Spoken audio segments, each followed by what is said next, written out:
자, 반갑습니다.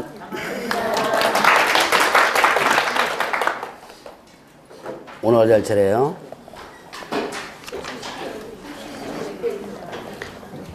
자, 70페이지 고용인 부분 할 차례입니다. 제가 좀 감기가 걸려가지고 모가지가 좀 갔어요. 목소리가 조금 간 거 느끼시나요? 멋있어요? 그러면 모가지를 조금 더 가게 해야 되겠다. 그러면 멋있게. 상태가 별로 좋지 않아가지고. 요즘 선생님들도 감기 많이 걸리더라고 보니까. 그래서, 저도 예외는 아닌 모양입니다. 제가 몸이 워낙 좀 튼튼해가지고 감기가 좀 안 걸리는데, 좀 이렇게 좀 많이 걸렸네요. 자, 봅시다. 이제 오늘, 고용인 부분. 자, 이제 중개 업무 부분을 하는데, 이 중개 업무 부분은 거의 절차 얘기예요. 그래서, 이해를 하거나, 이런 거보다는 그냥 절차를 한번 쭉 한번 훑어본다라고 생각하시면 됩니다. 그래서 이제 중개사법의 각종 그 절차란 내용들이 어느 정도 좀 나오는데요. 자, 봅시다. 고용인 하면 누굴 얘기해요? 고용인 하면 직원. 자, 직원 하면 누구죠? 소속공개사하고 중개보조원. 또 물어봐야죠. 소속공개사 누구예요?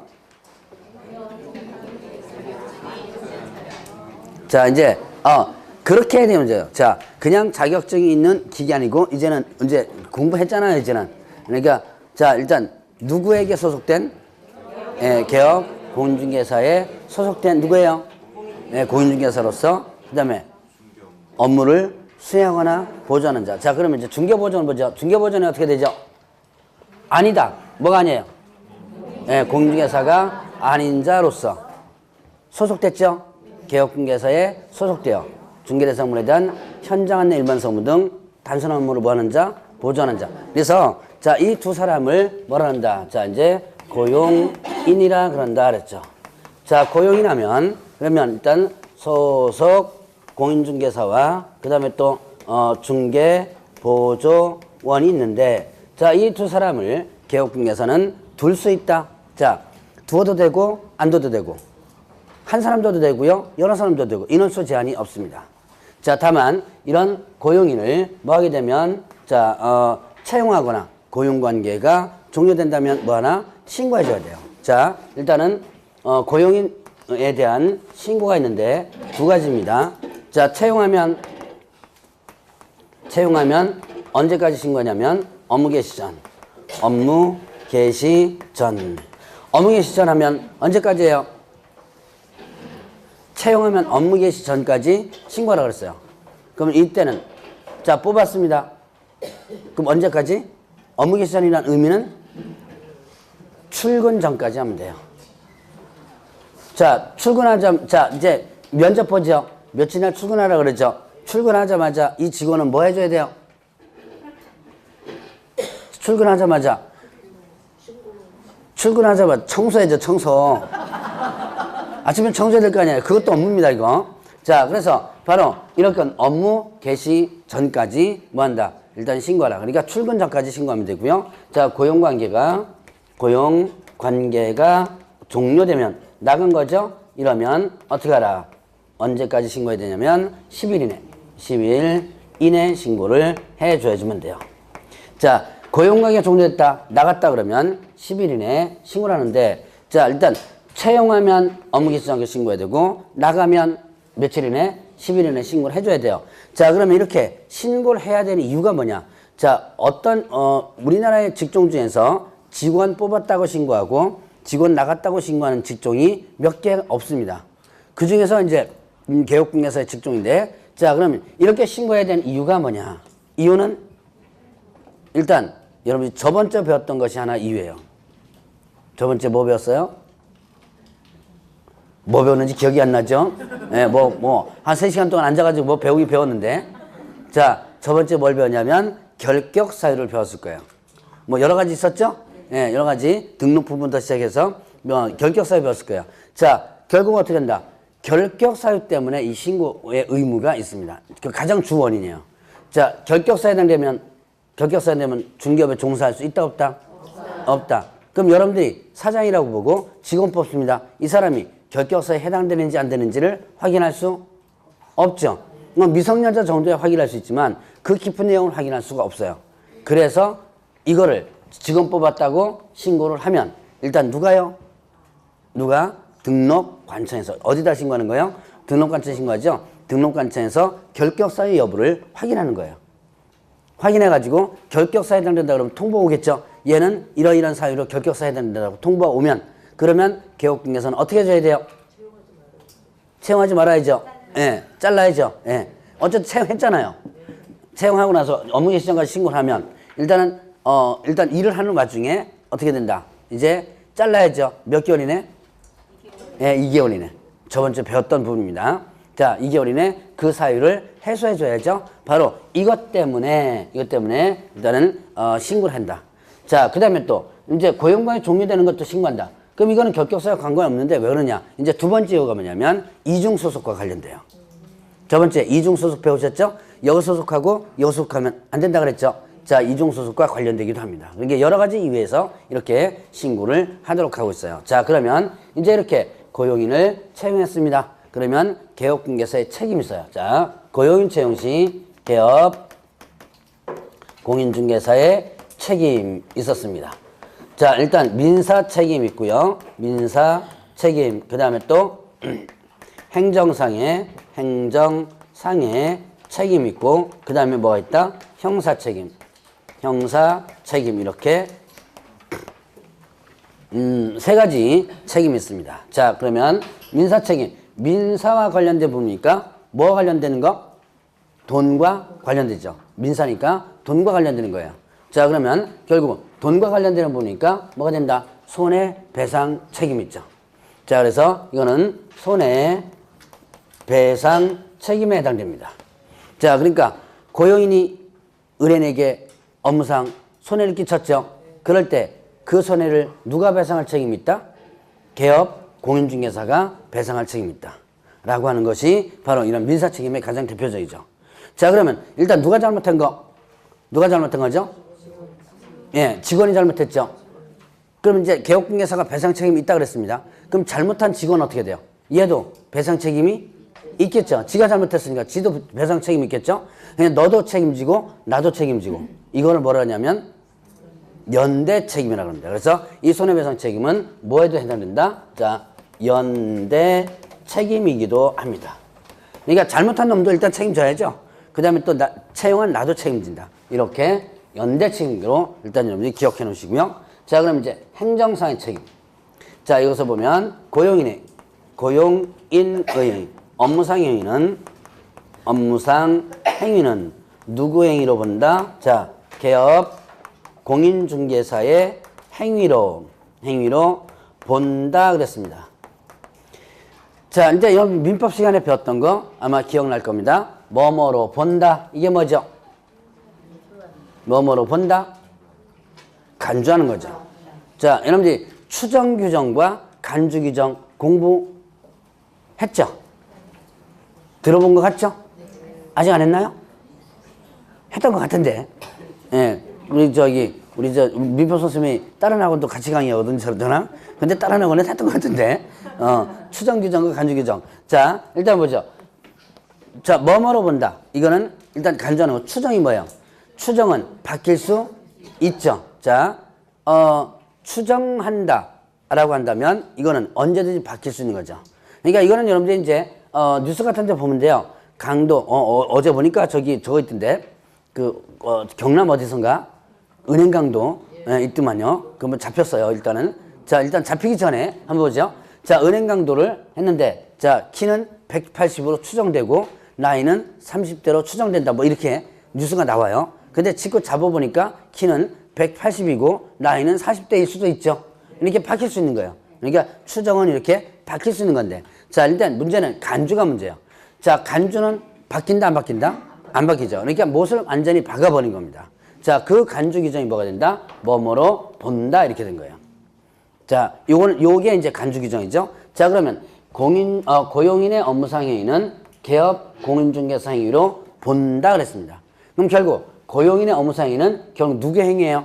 개업 공인중개사의 행위죠. 자, 그러면 고용인의 업무상 행위가 만약에 등록 취소라든가 그 다음에 또 업무 정지 행위를 했다면, 자, 등록 취소 업무 정지 행위를 했다면 결국은 누가 등록 취소 업무 정지를 당한다? 예, 개업공인중개사, 개업 공인중개사가 등록 취소 업무 정지를 당한다 라고 하는 게 요 내용이에요. 자, 그러면 이제 또 형사 책임. 자, 이거는 뭐냐면 양벌 규정입니다. 양벌 규정. 자, 이거는 뭐예요? 양쪽을 뭐 한다? 벌한다. 자, 요게 양벌 규정이죠. 자, 그러면 이게 고용인이 이 법을 위반해 가지고 어떻게 된 거예요? 이 법 위반해서 형벌 사항에 해당될 때 이때 그를 벌하는 외에 누구도 같이 벌한다? 위반 행위를 누가 한 거예요? 위반 행위를 직원이 소속공개사나 중개보전 고용인이 했죠.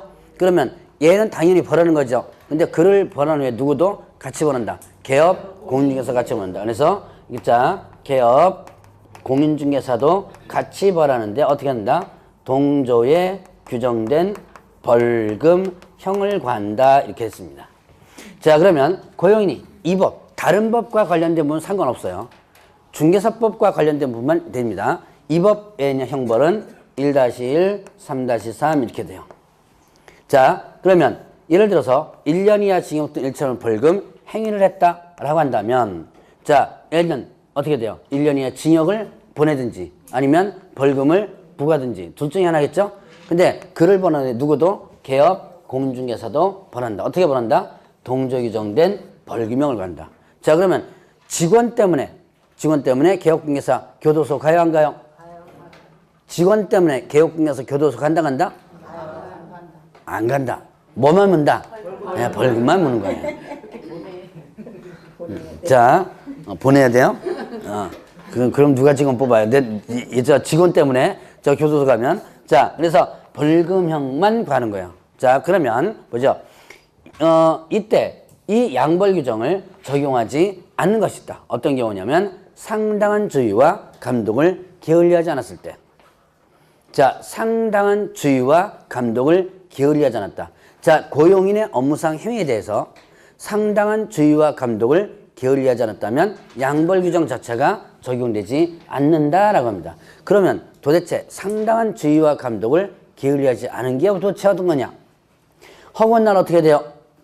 직원 뒷공문이 쫓아다녀야지만 되죠? 카메라 들고 쫓아다녀야 돼요. 왜냐? 뭐 CC를 갔다, 어디 화장실 갔다가 쫓아다니는 분입니다. 왜 그러냐? 자, 만약에 상당한 주의와 감독을 게을리하지 않다는 것을 어떻게 해요? 법원에 증거로다가 제출해야지만 이렇게 뭡니까? 양벌 규정을 면하겠죠? 그러니까 나는 입으로 나 상당한 주의와 감독을 게을리하지 않았다 아무리 주장해봤자 소용없는 거예요. 그러니까 증거를 제출해야지만 일단은 이 양벌 규정을 면하겠죠. 그러니까 어떻게 해요? 카메라 들고 맨날 쫓아다녀야 돼요. 일하지 말고. 예. 근데 현실적으로 이게 아니죠. 그래서 이게 참 애매해요. 상당한 주의와 감독을 게을리하지 않았을 때 양벌 규정이 적용되지 않는데 문제는 그게 어떤 거냐. 자, 여러분들 실무상에서는 허구한 날 쫓아다닐 수 없으니까 자, 그냥 여기서부터 이제 참고로 들어오세요. 나중에 직원 뽑을 때 일단 여러분들이 고용계약서를 써야 돼요. 이제 실무상에서 보면 여러분들 의외로 고용계약서를 안 쓰고 그냥 채용하는 경우 많더라고 보니까. 근데 고용계약서를 쓰면서 여기에 중개사법 위반 사항들 있죠? 쭉 해서 여러분들이 저기 뭡니까? 보험약관 같은 거 보면 거기에 뭐 있어요? 그 내용들 쭉 있죠? 당신 읽었습니까? 그러면 예 해가지고 동의하는 거 있죠? 사인 한번 받아 놓으세요. 그래서 이런 식으로 해서 고용계약서를 하나 쓰고 그 다음에 공식적인 교육을 좀 많이 받도록 하세요. 자, 그래서 뭐 협회 교육이라든가 이런 외부에서 나오는 교육들이 있거든요. 그런 것들을 많이 받도록 해놓는다면 자, 나중에 양벌 규정에 대한 부분이 어떤 걸릴 때 나 이렇게 상당한 주의와 감독을 게을리하지 않았다는 것을 증거로서 제출해 줘야 될 거 아니에요. 자, 이건 이제 참고사항이고 자, 일단은 여러분들 일단 예외적으로 하는 거. 자, 형사 책임을 면할 수 있는 것, 즉 양벌 규정을 면할 수 있는 예외가 뭐 있다? 그 고용인의 위반행위에 대해서 상당한 주의와 감독을 게을리하지 않았다면 양보 규정 자체가 적용되지 않는다. 자, 여기까지가 일단은 고용인과 관련된 부분. 자, 이제 이거 갖고 나중에는 이제 사례 문제로다가 문제 풀어 나가야 될 거예요. 지금은 이런 기본 내용만 한번 여러분들 정리를 한번 해보시고, 자, 그러면 74페이지로 넘어갑니다. 중개사무소라는 게 있는데요. 자, 중개사무소는 어디에다 두는 거예요? 중개사무소 어디다 둔다?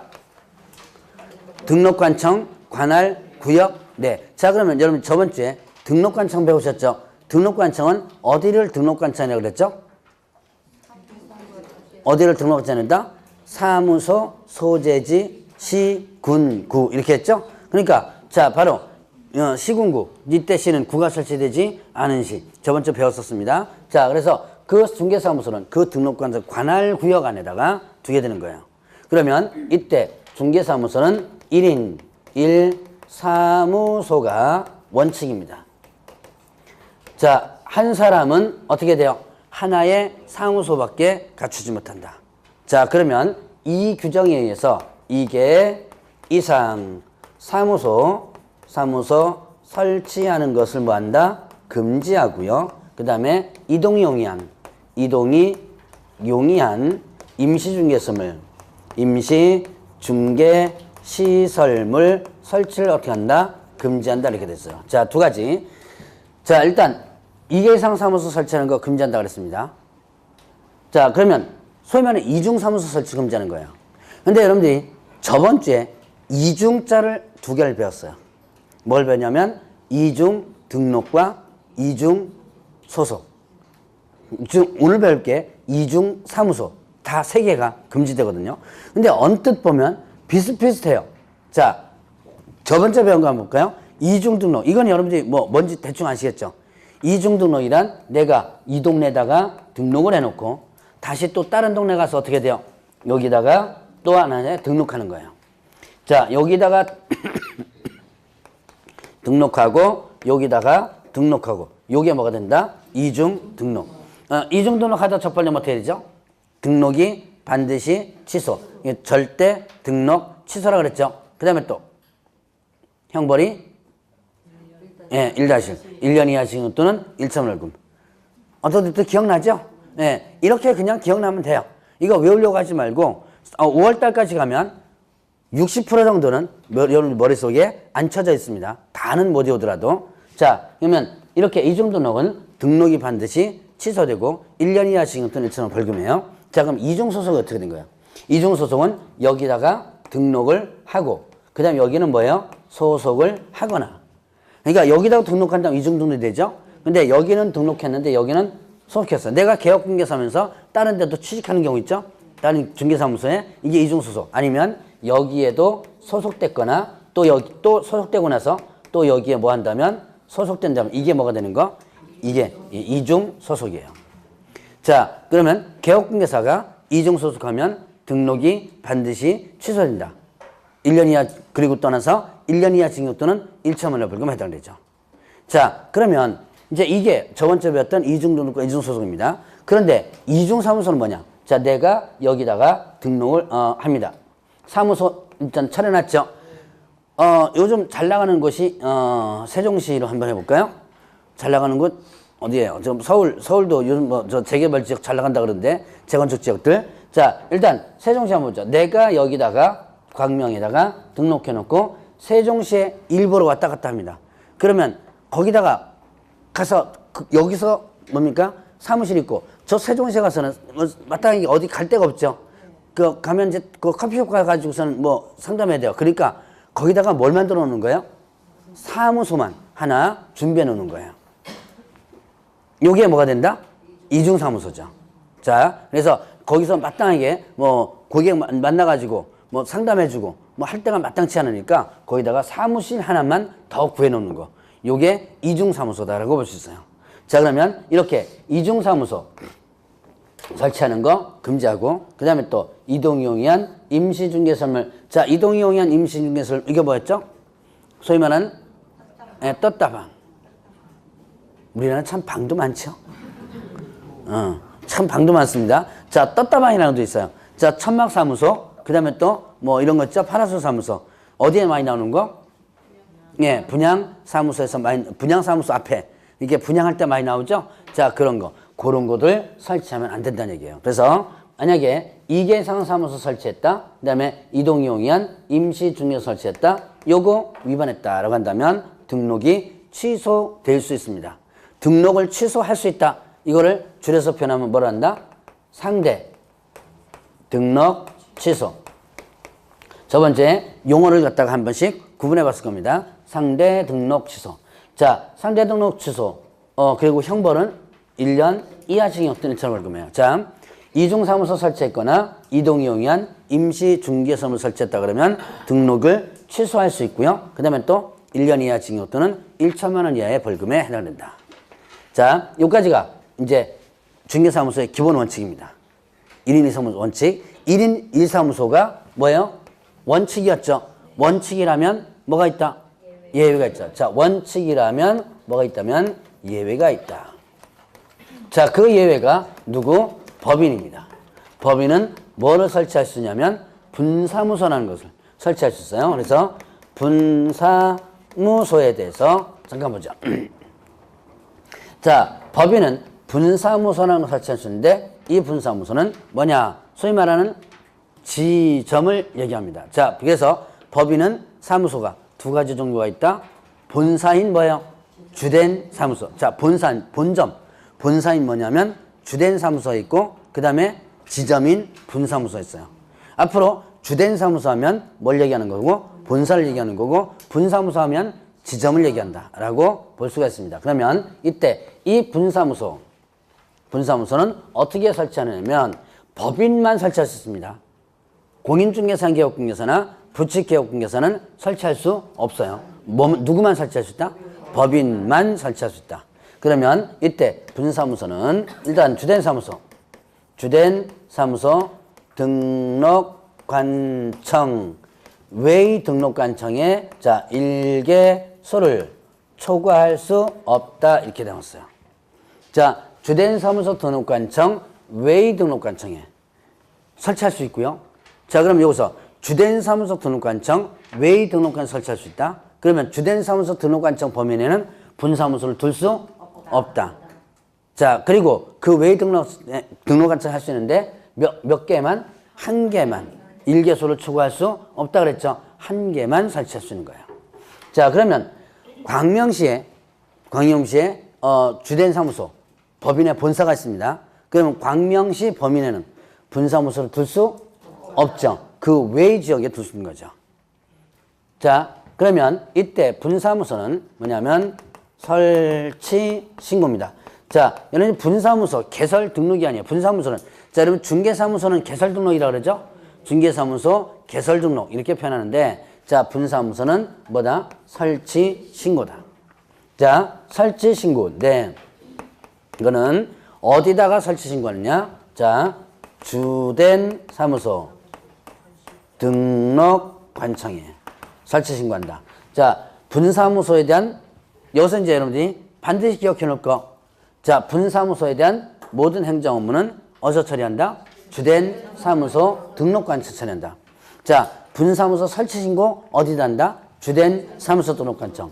분사무소 이전 신고 주된 사무소 등록관청. 분사무소 인장 등록 주된 사무소 등록관청. 모두 다 분사무소나 행정 업무와 관련된 부분은 모두 주된 사무소 등록관청에서 처리를 합니다.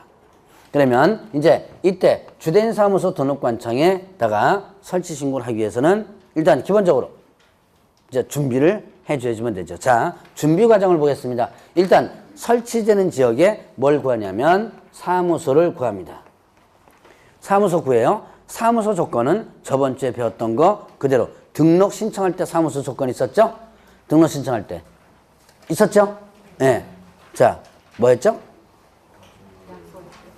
자, 중개사무소 조건. 일단 뭐 공부하지 말라 그랬죠, 제가. 중개사법. 예. 공부하지 말라 그러니까 공부 열심히 안 하고 있죠? 예, 안 하고 있을 겁니다. 근데 대신에 뭐 공부하라 했어요? 예. 하라 그랬죠? 예. 공부하지 말라고 중개사법도 공부 안 하고 민법도 공부 안 하고 개론도 공부 안 하면 안 됩니다. 예. 일단은 민법 개론 공부해 줘야 돼요. 공부하지 말라 그랬으니까. 대답 당연히 또 안 나올 거지만 그래도 운을 띄면 기억이 날 거예요. 운을 띄면 자 일단 어디에 기재된 건물이라고 그랬죠? 예, 건축물 대장에 기재된 건물. 자, 중개사무소 요건이었죠? 어디는 안 됐었어요. 가설 건축물 대장은 안 된다 그랬죠? 제외된다 그랬고. 자, 그 다음에 건축물 대장이 없어도 되죠? 준공검사 사용 승인을 받았다면 이럴 때는 건축물 대장이 없어도 된다. 그 다음에 또 확보하는 방법은 어떻게 된다 그랬어요?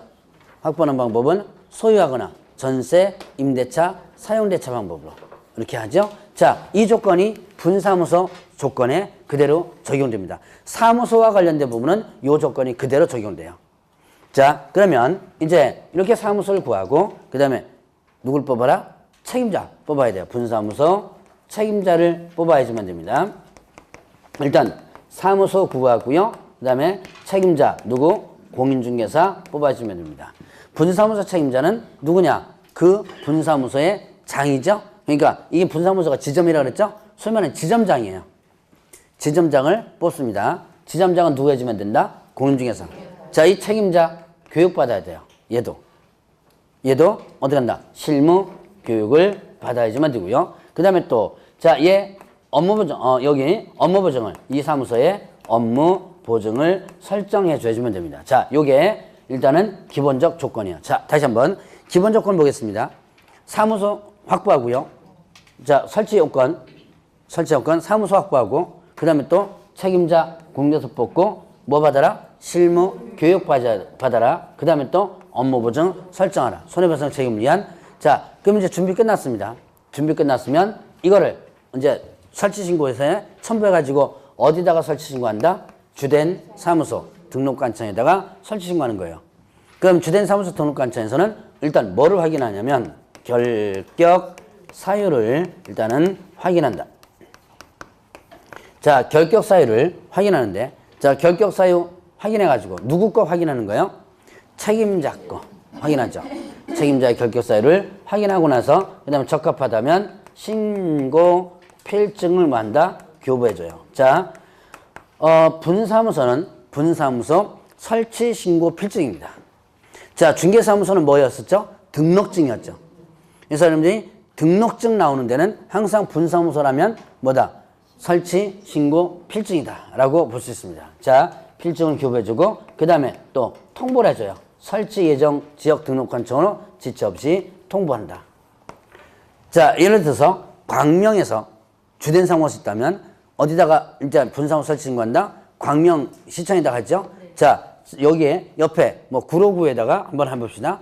구로구에다가 분사무소를 일단 설치하고 나서 설치 신고를 하죠. 그러면 어디다가 광명시청에다가 하면 광명시청에서는 결격서 확인하고 신고 필증을 광명시청에서 교부해준 다음에 자, 광명시청에서는 어디로? 구로구로다가 통보하는 거예요. 너 동네에 우리의 분사무소가 들어갔다. 통보를 하는 거죠. 자, 요까지가 분사무소에 대한 기본적인 절차입니다. 그래서 요 절차는 머릿속에 나중에라도 기억을 해놔야 되는데 지금은 우선 여러분들이 뭐를 기억하느냐. 아, 분사무소는 누구만 설치할 수 있다? 법인만. 네, 법인만. 자, 공인하고 부칙은 분사무소 둘 수 있는 게 아니라 그랬죠. 자, 그 다음에 또 분사무소는 일단 모든 행정 업무는 어디서 처리한다? 예, 주된 사무소에 처리한다. 요것만 여러분들 일단 지금은 기억하면 돼요. 여기 있는 거 다 기억할 필요 없이요. 다 머릿속에 다 집어넣으면 참 좋겠지만 아마 다른 거 집어넣기 위해서는 요걸 좀 빼놔야지만 될 거야 아마. 자, 일단 한번 눈도장 찍어 놓으면 3월 달에 가서 공부할 때 조금 편할 거야 아마. 자, 그래서 분사무소 설치와 관련된 부분은 요 정도 정리를 한번 해보고요. 자, 그러면 이제 76페이지에 보면 거기에 뭐가 나오냐면 자, 사무소 명칭과 그 다음에 또 성명 표기 이런 것들이 나오는데요. 자, 사무소 명칭 보죠. 개업중개사, 개업 공인중개사는 자, 이제 어떤 명칭 써라? 공인중개사, 공인중개사 사무소. 그 다음에 또는 부동산 중개 둘 중에 하나를 써라. 자, 개업중개사는 뭘 써나? 공인중개사 사무소라든가 부동산 중개라든가 둘 중에 하나는 명칭을 써야 된다. 그래서 여러분들이 이렇게 밖에 돌아다녀 보세요. 거기 보면 무슨 부동산 뭐 이렇게 큰 글씨로 써 있지만 그 밑에다가 뭐라고 꼭 표시가 되냐면 공인중개사 사무소라고 조그맣게라도 표시가 돼 있죠. 반드시 이 표기를 해줘야지만 되는 거예요. 자, 아니면 부동산 중개라는 표시를 하든가 둘 중에 하나를 일단 해줘야지만 됩니다. 이거는 뭐를 표시하는 거? 개업 공인중개사라는 것을 표시하는 거예요. 자, 만약에 개업공개사가 이런 관판 등에 이런 걸 표시를 안 해놨다라고 한다면 이때는 100만 원 이하의 과태료입니다. 오늘 100만 원 이하의 과태료 줄줄이 나와요. 자, 이제 명칭과 관련해서 개업공개사는 공개사무소, 부동산 중개 둘 중에 하나 써라. 위반하면 어떻게 된다? 100만 원이 과태료. 자, 그러면 이때 부칙 개업공개사였죠. 자, 이 부칙 개업공개사는 어떤 사람이죠? 자격증 없는 사람이죠. 자, 자격증 없어도 중개사무소 개설 등록한 것으로 보는 자, 등록한 것으로 법적으로 간주해야죠. 영업을 하게 만들려면 어떻게 돼요? 이제 영업권 인정해 줬다 그랬죠? 그럼 영업권을 인정해 주려면 얘는 옛날부터 중개업을 해둔 사람이죠. 근데 자격증이 없는 사람이에요. 근데 영업을 해주려면 등록을 어떻게든 시켜야지만 되죠. 그래서 등록한 것으로 간주를 해줘. 등록한 것으로 보는 자 이렇게 됐어요. 그래서 등록한 자가 뭐예요? 개업 공인중개사죠. 그래서 개업공개사 명칭을 쓰기는 쓰는데 얘는 원래 공인중개사가 아니죠. 자, 그래서 얘는 공인중개사가 아니니까 뭐를 쓰면 안 된다? 예, 공인중개사 사무소라는 명칭을 사용해서는 안 된다. 금지. 자, 그래서 부칙은 공인중개사 사무소라는 명칭을 쓰지 못합니다. 만약에 부칙개업공개사가 이렇게 공개사무소라는 명칭을 썼다 그러면 어떻게 된다? 일단은 100만 원 이하의 과태료예요. 자, 이 공인중개사 사무소를 썼다 그러면 일단 100만 원 과태료고요. 부칙은 그렇게 시험 문제 많이 나오지는 않습니다. 근데 이제 전체적으로 뭉뚱그려 가지고 가끔 나오기 때문에 여러분들 알아두셔야 돼요. 자, 그러면 이제 또 개업 공인중개사가 아닌 자, 개업 공인중개사가 아닌 자는 자, 공인중개사 사무소 또는 부동산 중개 또는 이와 유사명칭, 이와 유사명칭, 유사명칭에 대해서 사용을 금지한다 이렇게 됐어요. 자, 이런 또 유사명칭 사용 금지가 있습니다. 자, 개업 공개사 아닌 자가 누구예요? 그렇죠. 등록하지 않은 자. 개업 공개사는 누구죠? 이 법에서 중개사무소 개설 등록한 자죠. 이 법에서 중개사무소 개설 등록한 자를 뭐라 한다? 개업 공인중개사. 그러면 이때 등록하지 않은 자를 뭐라 한다? 개업 공개사가 아닌 자라고 표현하는 거예요. 그러면 이 개업 공개사는 등록하지 않았죠. 그러면 어떤 업종 명칭, 공개사무소라든가 부동산 중개라든가 또는 이와 유사 명칭을 사용해서는 안 된다. 자, 그러면 이 공개사무소라든가 부동산 중개 이거는 누구만 쓰란 얘기? 예, 개업 공인중개사만 쓰란 얘기죠. 그래서 요거를 위반한다면 얘네들은 1년 이하 징역 또는 1천만 원의 벌금에 해당돼요. 자, 저번 주에 유사명칭 사용 금지를 하나 배웠는데 뭘 배웠냐면 요것도 한번 머릿속에 생각해 보세요. 공인중개사가 아닌 자 한번 배운 적 있습니다. 공인중개사가 아닌 자는 공인중개사 또는 이화유사명칭 사용해서는 안 된다. 뭐 이거 저번 주에 한번 배운 적 있었어요. 여기는 공인중개사가 아니라 뭐예요? 개업 공인중개사 아닌 자 이렇게 됩니다. 문장 바꿔서 나오기 시작하면 머리 아파요. 이거 생각보다 머리 아픈 문제입니다. 이게. 자, 그러면 이제 이렇게 개업 공개사 아닌 자는 이런 명칭 쓰면 안 되고요. 자, 그러면 이제 성명 표기하라 했어요. 성명을 표기하라. 어디다가? 자, 옥외 광고물 중, 자, 가로형, 그 다음에 세로형, 그 다음에 돌출, 그리고 옥상 간판. 가로, 세로, 돌출, 옥상 네 가지 간판. 뭔지 아시죠? 가로형 간판이 뭐고, 여러분 가로 쪽으로 붙은 거, 그 다음에 세로 이렇게 붙은 거, 그 다음에 돌출 튀어나온 거 있죠? 거기다가 옥상은 옥상에 붙어 있는 거죠. 뭐 이건 뭐 제가 설명 안 드려도 될 거고, 자, 이 가로형, 세로형, 돌출, 옥상 네 가지 간판에 는 뭘 써라? 개업공개사의 성명을 표기하라. 이름 쓰란 얘기예요. 인식할 수 있을 정도로. 인식할 수 있을 정도라는 것은 쳐다봐서 일반인들이 쳐다봐서 어떻게 돼요? 보일 정도로 쓰라는 얘기죠. 그럼 여러분들이 저기 사무소 간판 보셨죠? 이름 다 있죠? 네, 이름 다 있습니다. 근데 원래는 이게 다 써야 돼요, 이게. 여러분들이 중개사무소에 간판 보통 몇 개 달아요? 일단 가로형 간판 달고, 그 다음에 옆에 세로 간판 달고, 돌출도 있더만요. 원래 법적으로는 다 써야 돼요. 간판마다. 근데, 보통 이제 가로형 간판에만 대부분 이름이 써져 있더라고요. 근데 관청에서는 거기다 하나만 써도 일단 단속은 안 하는데, 원래 법적 해석은 싹 달아야지만 됩니다. 이름을. 간판이, 자, 가로, 세로, 돌출, 옥상 중에 하나가 아니라 아예 설치하는 간판마다 다 달아야 되는 게 원칙적 해석이에요.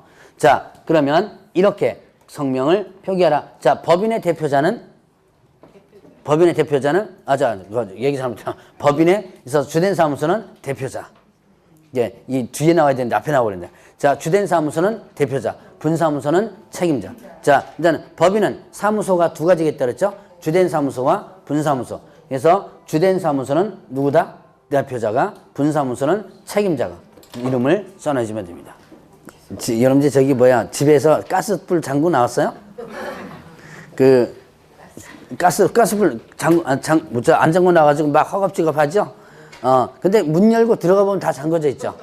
예, 근데 수업 시간 전에는 항상 이렇게 해놓는 게 원칙인데 가끔씩 이렇게 됩니다. 실수를 하는 거죠. 자, 일단은 뭐죠? 일단은 성명 표기하라 그랬습니다. 여기 중에서 가로, 세로, 돌출, 옥상 네 가지 한판에, 자, 이 성명 표기 위반한다. 표기를 안 한다 그러면 100만 원 이하의 과태료예요. 자, 지금 100만 원의 과태료가 줄줄이 나오죠. 자, 일단 요 세 가지만 본다면, 자, 일단 개업공개사가 공개사무소라든가 부동산 중개라든가 안 쓰면 100만 원 과태료고, 부칙개업공개사가 공개사 사무소 쓰면 어떻게 한다? 100만 원 과태료고요. 그 다음에 또 성명 표기 위반하면 100만 원 과태료다. 자, 줄줄이 이제 100만 원 나와요. 자, 근데 이거는 이렇게 표기를 갖다가 위반하게 되면 이거는 등록관청에서 뭘 할 수 있냐면, 자, 철거를 명령할 수 있습니다. 누가요? 네, 등록관청. 자, 등록관청에서 철거를 명할 수 있다. 자, 뜯어내라 라고 명할 수 있는데요. 만약에 이때 철거 명령에 응하지 않는다라고 한다면 행정대집행법에서 대집행할 수 있다 그랬어요. 그럼 행정대집행법에서 대집행할 수 있다는 얘기는 무슨 뜻이에요? 예, 강제 철거할 수 있는 거예요. 여러분들이 대집행하는 거 보셨어요? 가끔 텔레비전에 나옵니다. 계곡에 왜 불법 장사하는 사람들 있죠? 그런 사람들 뜯어내라. 그럼 안 뜯어내죠? 일단 여름 한철 장사인데 안 뜯어내죠? 그럼 뭐 들고 가요? 예, 포크레인 들고 가죠. 예, 포크레인 들고 가가지고 다 부셔버리죠? 이게 대집행이에요. 그리고 그 비용을 누구한테 청구해요? 예, 비용 청구해요. 그러니까 저기 뭡니까? 구청이나 시청이나 이런 데서 포크레인 운전하지 못하잖아요. 그러니까 그 대행 회사가 있습니다. 얘 좀 뜯어내라 그러면 뜯어내고 나서 얘네들도 먹고 살아야 될 거 아니에요? 그 비용을 여기다 청구합니다. 이게 행정대집행법에 의한 대집행이에요. 자, 그래서 이렇게 일단 철거명을 누가 할 수 있는 거다?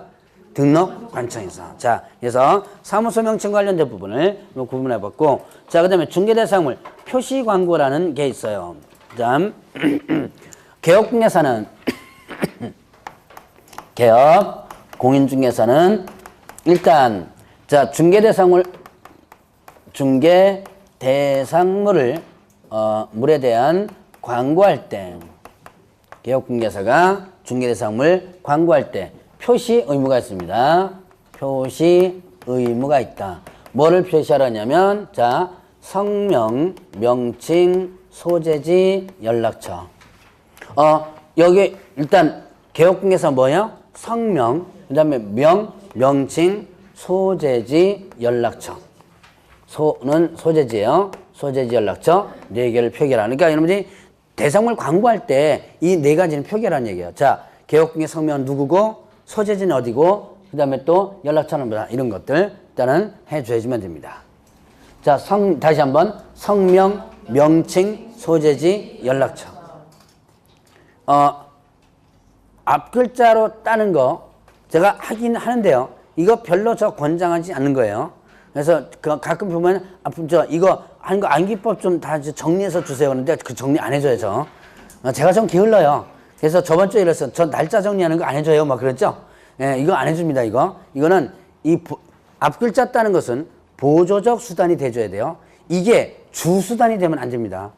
그러면 여러분들이 수업, 좋은 점수 못 얻어요. 저도 이거 하긴 하지만, 일단은 보조적 수단이 된다. 자, 먼저 성명, 그 다음에 또 명칭, 소재지, 연락처. 자, 요거를 표기를 하라. 요거 표기 안 하고 광고하면 100만 원 이하의 과태료입니다. 100만 원 과태료가 줄줄이 나온다 그랬죠? 네. 자, 그 다음에 또 이제 개업공개사 아닌 자. 자, 개업 공인중개사가 아닌 자. 자, 다시 한번 물어봅니다. 개업공개사 아닌 자는 누굴 얘기하는 거예요? 개업공개사 아닌 자는 누굴 얘기한다? 예. 네. 등록하지 않은 자를 얘기한다 그랬죠? 자, 개업공개사 아닌 자는 자, 중개대상물, 중개대상물에 대한 광고를 금지한다라고 했습니다. 자, 여기서는 중개업을 위한 중개대상 광고를 금지한다 그래요. 자, 그러면 이거 보죠. 여기서 개업공개사 아닌 자면 이제 제가 포괄적으로 이렇게 얘기했어요. 등록하지 않은 자. 그런데 이제 요거를 조금 더 줄여서 한번 보죠. 중개사무소 입장으로 보겠습니다. 자, 중개사무소에 딱 들어갑니다. 여기에는 개업공개사 아닌 자가 누구예요? 예, 중개보조원. 그 다음에 또 소속공개사. 소속공개사하고 중개보조원이 뭐가 되는 거예요? 개업공개사가 아닌 자죠? 자, 얘는 뭐예요? 직원이죠? 그런데 요즘, 자, 직원법안 없습니다. 월급제로 하는 경우도 있지만, 어떻게 돼요? 자, 대부분 다, 예, 비율제죠. 그래서 서로 피타지기 어떻게 돼요? 경쟁하죠. 피타지기 경쟁을 합니다. 자, 그러면 이제 어떻게 하느냐? 자기 블로그를 만들어 놔요. 이건 블로그 있죠. 자기 블로그를 만들어 놓고 내가 매물을 접수하면 내 블로그에다가 올리는 거예요. 내 블로그에다가 올려가지고 이제 내 블로그를 보고 나한테 찾아오죠. 나한테 찾아오면 그거를 이제 작업해가지고 거래상서에 주고 개업공개사 이제 계약서 쓰고 하도록 합니다. 바로 자, 예를 들어서 중개보조원이 자기 블로그를 만들어가지고 거기다가 물건을 올렸다면 결국 뭐가 된다? 개업공개사가 아닌 자가 뭐 한 거예요? 광고한 거예요. 광고라는 게 꼭 돈자가 신문에가 광고하는 게 광고가 아닙니다. 그러니까 블로그에다가 올린 것도 광고고, 이 홈페이지, 자기 홈페이지 만들어서 홈페이지 만드는 것도 광고고, 아니면 또 요즘 무슨 뭐 많이 해 또 뭐 밴드라든가 뭐 이런 거 하죠. 그다음에 카스토리라든가 이런 거, 카스 같은 거 하죠. 자, 이런 거에다가 매물을 갖다가 내 거만 순수하게 올려놓고 나한테 찾아오도록 한다면 이거는 여기에 해당된다고 볼 수 있어요. 그래서 위반하면 1년 이하 징역 또는 1천만 원의 벌금입니다. 그래서 한때는요, 요 규정이 생기고 나서 한때는 어떻게 했냐면 요 협회나 이런 데서 이제 불법 단속을 합니다. 어떻게 했냐? 이 홈페이지를 다 뒤져요. 뒤져가지고 자, 원래 개업공개사가 중개에서 광고하려면 어떻게 돼요? 성명, 명칭, 소재지, 연락처 쓰라죠. 이거가 안 써진 개인 블로그들을 싹 뒤져가지고 고발 조치합니다. 많이 걸렸어요. 생각보다 많이 걸렸어요.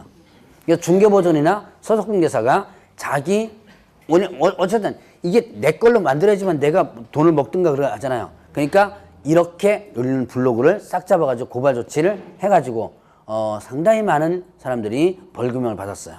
그러니까 1년 이하 징역 또는 1천 원 벌금이라고 그랬죠. 그러니까 뭐 사소한 것 때문에 뭐 법은 어쨌든 위반했지만 징역은 가지는 않지만 벌금형 물은 경우 상당히 많았어요. 그래서 여러분들이 나중에 직원으로서 할 때 개업공개사는 어떻게 돼요? 이 4개만 쓰면 광고를 하죠.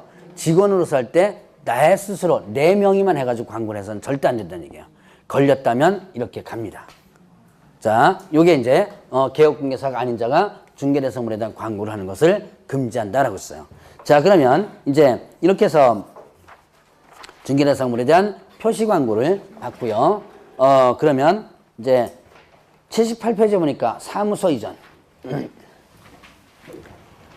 자, 이쪽으로 하는데 저쪽 끝에서 보이시려나? 여기까지 보여요? 예.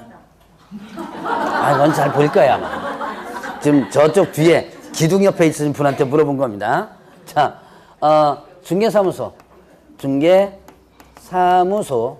이전과 그 다음에 또, 자, 이제 분사무소 이전 있죠? 자, 중개사무소 이전과 분사무소 이전 두 가지를 한번 봅니다. 저는 좀 칠판을 좀 크게 쓰는 편이라서, 이제 좀 끝에서부터 끝까지 가는 스타일이에요. 그러니까 앞에 부분은 조금 안 보일 수도 좀 있습니다. 자, 중개사무소 이전과 그 다음에 분사무소 이전. 자, 지금 사무소가 두 가지 종류가 있죠? 중개사무소와 그 다음에 금방 아까 뭘 설치하는 거 봤어요? 분사무소 설치하는 거 봤죠? 자, 일단 중개사무소 이전하는 거예요. 이전하는 거. 이게 절차입니다. 이거는 뭐 이해할 것도 없고 절차만 머릿속에다 정리하면 돼요. 자, 이전한 날부터 며칠 이내 신고하냐면 10일 이내. 자, 이전한 날로부터 10일 이내. 이전하고 나서 며칠이에요? 10일이에요. 이전하고 나서 10일 이내 합니다. 그러면 어떻게 된다? 자, 사전 신고인가요? 사후 신고인가요? 사후. 하고 나서 하는 거죠? 하고 나서 신고하는 겁니다. 자, 그러면 일단은 어디다가 신고하냐면 이전 후 등록관청에 신고합니다. 자, 이전한 곳에 등록관청이에요. 이전한 등록관청에 신고한다. 이때 이전 후 등록관청에 이제 이전 신고서와 함께 뭐 등록증하고 사무소 확보 증명서류 서류를 준비해가지고 하면 이전 후 등록관청에서는 등록증을 재교부해줍니다. 자, 등록증을 뭐 한다? 재교부. 다시 교부해주는 거예요. 자, 그런데 동일관청에 전하면 변경 교부를 할 수 있다 이렇게 됩니다. 자, 이제 요거 보죠. 광명에서 중개사무소였습니다. 요거를 어디로 옮길까요? 광명 옆에 그냥 구로로 옮겨 봅시다. 자, 구로 옮겼습니다. 자, 광명시에서 어디로 사무실 옮겼다? 서울 구로구청으로 구로구로 옮겼어요. 그러면 이때 이전하고 나서 영업해도 됩니다. 상관없어요. 영업하면서 며칠? 10일 이내. 어디다가 신고하는 거예요? 예, 구로구청에 신고하는 거예요. 이전한 곳에 등록관청이죠. 구로구청에 신고를 하면 구로구청에서는 등록증을 어떻게 한다? 재교부, 다시 교부해 주는 거예요. 그럼 왜 다시 교부해 주냐? 이유. 예, 주소보다는요. 물론 주소 바뀐 것도 있지만 그 구청에 바뀌었죠. 광명시에서는 등록증 교부 명의자가 누구예요? 광명시장 명의죠. 그런데 구로로 갔으니까 이제는 구로구청 장 명의로 해줘야죠. 그래서 등록증을 바꿔주는 거예요. 재교부 바꿔주는 거죠. 근데 자, 동일관청으로 이전합니다. 이때 제가 변경교부라 그러는데 이거는 이제 정확히 표현하면 기재사항을 변경하여 교부할 수 있다 이렇게 됩니다. 자, 광명에서 광명으로 간 거예요. 같은 동네죠? 광명 시내에서 일단 이전했습니다. 그러면 광명시장 명의의 등록증 그대로 있죠? 그러니까 뭐만 바뀌는 거예요? 예, 주소만 바뀌죠. 그 주소를 요거 주소를 밑줄 끌고 다시 수정해 주면 되겠죠? 등록증 그대로 놔두고. 자, 이게 바로 뭐냐면 동일관청 이전했을 때는 변경교부할 수 있다는 거예요. 자, 그러면 이렇게 등록증을 이전 후 등록관청에서 재교부해 주고 나서 그 다음에 뭐 하냐면 자, 이전 후 등록관청에서는 이전 전 등록관청에 자, 서류 송부 요청을 하게 됩니다. 서류 보내달라고 요청하거든요. 그러면 이때는 지체 없이 이전 전 등록관청에서는 뭐 한다? 서류를 송부를 하게 돼요.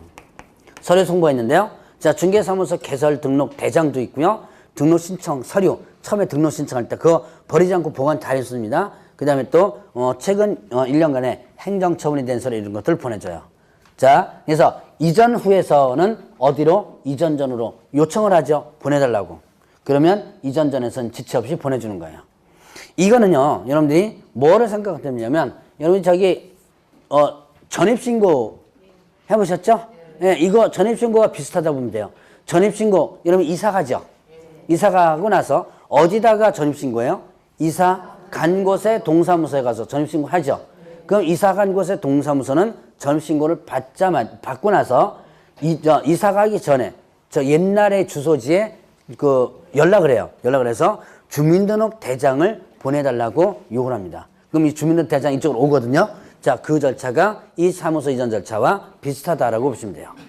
자, 그러면 분사무소 이전. 자, 그러면 사무소 이전이 왜 이렇게 분리를 했냐? 얘가 절차가 약간 틀려요. 약간 틀립니다. 자, 이전한 날부터 며칠이에요? 네, 10일. 자, 10일 이내. 자, 이전한 날로부터 10일 이내에 어디다가 이전 신고하느냐? 자, 예. 분사무소에 대한 모든 행정 업무는 어디서 처리한다? 주된 사무소 등록 처리한다. 그래서 자, 여기는 주된 사무소 등록관청에 이전 신고를 하게 됩니다. 주된 사무소 소재지 등록관 이전 신고를 하면 자, 똑같이 자, 여기는 뭐가 있어요? 분사무소는 등록증 대신에 신고 필증이 있죠? 자, 이제 신고 필증을 어떻게 한다? 재교부해 주고요. 자, 그 다음에 동일관청 이전은 변경교부했을 때 내용 똑같아요. 자, 그러면 또 여기는 자, 이전 전, 그 다음에 또 이전 후 등록관청이 뭐 한다? 통보를 함으로써 끝납니다. 자, 이전 전과 이전 후에 뭐 한다? 통보를 함으로써 끝난다. 자, 보죠. 여기에서 보면 중개사무소 이전과 분사무소 이전에서 보면 일단 자, 공통점은 뭐예요? 이전한 날부터 며칠? 10일. 공통점이죠? 요거 10일 이내에 만약에 신고를 안 하면 100만 원 이하의 과태료예요. 10일 이내에 신고 안 하면 어떻게 된다? 100만 원 이하의 과태료. 그런데 이제 차이점을 보겠습니다. 이런 차이점들이 이제 시험 문제 나오는데 중개사무소 이전은 어디다가 이전 신고? 이전 후. 자, 분사무소 이전 신고는 어디다가? 주된 사무소. 여기다가 이전 후 등록관청 하면 안 되겠죠. 자, 그 다음에 또 여기는 서류가 송부되죠. 서류가 이전 전에 이전 후로 송부되죠. 근데 여기는 서류 송부되는 게 아니죠. 서류 송부되는 게 아니라 뭐 한다 그랬어요? 네. 통보만 되죠. 이전 전과 이전 후에 뭐 하면 된다? 통보. 이전 전에는 너 동네에서 나왔다라고 통보하는 거고 이전 후에는 너 동네로 왔다 통보하는 거죠. 통보만 하면 끝입니다. 자, 그런 차이점들 여러분들이 구분하라. 자, 며칠이나 하라고 그랬어요? 네, 10일인. 안 하면 어떻게 된다 그랬죠? 100만 원 이하의 과태료. 자, 80페이지 좀 쉬었다 하시죠?